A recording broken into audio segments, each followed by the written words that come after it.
Assalamualaikum, magandang araw sa lahat ng aking mga viewer. Ito pala pa yung aking mga ibon, mga sis. At maganda po ang weather ngayon dito. At medyo tumutubo na rin ang aking onions. At itong mga ibon ko ay napansin ko ay energetic sila kapag nilabas ko sila dito, mga sis. Kaya kapag ang araw ay umaabot na dito, iakyat ko na naman sila dito sa loob ng bahay para hindi sila masyadong mainitan. Ayan. So, mahilig talaga ako sa mga hayop-hayop, mga sisi. So, yung malunggay ko pala, mga sisi, ay kasing haba na ng mangga. Oo, mayroon kaming mangga doon. Tapos, yung mga lemongrass ko, ay iakyat ko yung iba dito. Magtanim ako. Hito, mga aloe vera. At ito, puro malunggay, mga sis, kasi order iyan ng aking mga customer. At ngayon, nagpa-packing ako para delivery, mga sis, sa aking customer. So, i-deliver po ito through TCS. At mayroon din akong customer na para po sa post office. So, medyo everyday po ay busy po talaga tayo, mga sis, kasi marami po tayong order. Alhamdulillah. At hindi naman masyado akong nag-overnight kasi minamanage ko naman yung oras. Kapag kinakailangan na talaga ng aking customer, so minsan talaga ay mag-overnight ako, mga sis. So ito po ay aking customer po ay dito lang sa Lahore. Mayroon akong customer sa Peshawar na deliver ko na yung sa kanila at natanggap na nila. So, nag-order sila ulit sa akin. So, next week na naman yung sa kanila. At ito, mga sis, medyo madami-dami talaga yung ipapacking natin, mga sis. At ganito lang po talaga ang mga ginagawa ko kapag free time ko dito sa loob ng bahay. At hindi pala pumapasok yung anak ko ngayon kasi holiday, birthday po ni Prophet Muhammad. Yes po, birthday po ni Prophet Muhammad. So ngayon po ay holiday, walang pasok yung anak ko. At lumabas pala kami ni Mr. mga sis kasi bumili kami ng tela para sa uniform ni Yusuf. Medyo mahal kasi ang pares ng uniform sa school niya. Bumili kami ng one set at nakakahalaga ito ng 4,000 plus rupees. Sa isang set lang siya. So sabi ko kay Mister, bakit hindi tayo bumili ng tela at tatahiin ko para naman ay hindi tayo masyadong mamahalan. Kasi alam nyo na, at dumating kami dito. Dito rin kami bumibili ng makina, mga sis. Dito, sa shop na dito ay puro po mga machine. Ayan, ito po yung local na brand ng machine nila dito.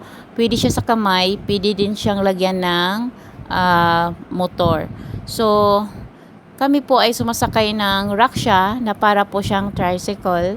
Pupunta po kami ngayon doon po sa mga tilahan. So dito po sa Pakistan, may mga shop po talaga na puro tilahan, mga wholesale po siya, mga bag, mga ganon, mga sis. So yung pinakita ko sa inyo ay shop yon ng mga machine at kung ano po yung mga parts ng mga machine, doon nyo po sila makikita. Sumakay lang po kami ng train ni Mister. Bumaba kami doon sa parking area ng train kasi kapag nagmotor kami papunta dito, mga sis, ang tagal naming dumating at napakadelikado po dito ang mga kalsada. Gaya po nito, mga sis, sobra pong traffic dito. At hindi lang yan, ang mga tao dito kapag nagda-drive ay bigla lang po silang mag-overtake. Oo, kaya sana papansin po talaga ninyo ay kahit saan na lang yun pumupunta yung mga tricycle na tinatawag nila na rickshaw at yung mga motor, tapos yung mga malalaking sasakyan, nagmix-mix na lang talaga. Tapos, na dumating na po kami dito sa tilahan, mga sis. Medyo may kalumaan ang lugar na ito kung titingnan ninyo, pero mga sis, pakadami pong mga negosyante dito.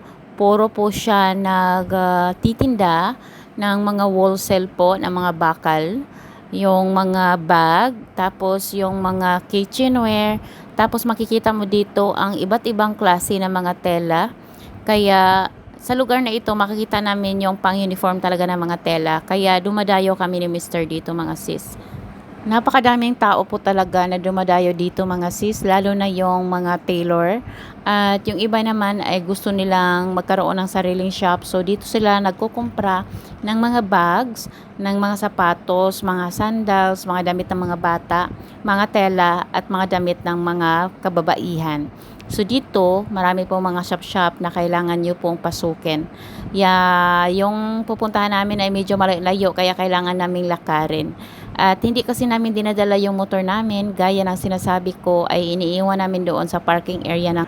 Tingnan nyo po yung mga sapatos, napakatibay po ng mga sapatos na iyan.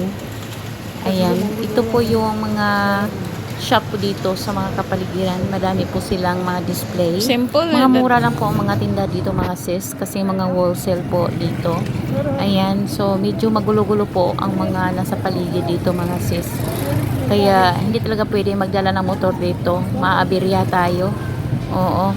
Hindi rin kasi pwede dito pumapasok yung parang raksha. Yung bang parang tricycle nila. Bawal po siya. Pwede kang magdala ng motor, wala namang problema. Pero yun na nga, maabirya ka, ang daming tao. Tapos sa nakikita nyo sa paligid ay medyo luma-luma na siya. Pero in fairness, maganda yung mga business nila dito. At mano sila, nagre-rent ang mga tao dito mga sis. Yun ang maganda kasi tuloy-tuloy lang yung mga negosyo nila at yung mga taong nagpaparenta ng mga space ay tuloy-tuloy lang kahit luma na po yung mga lugar dito. Kasi ang mga tao ay dumadayo talaga sa lugar na ito mga sis.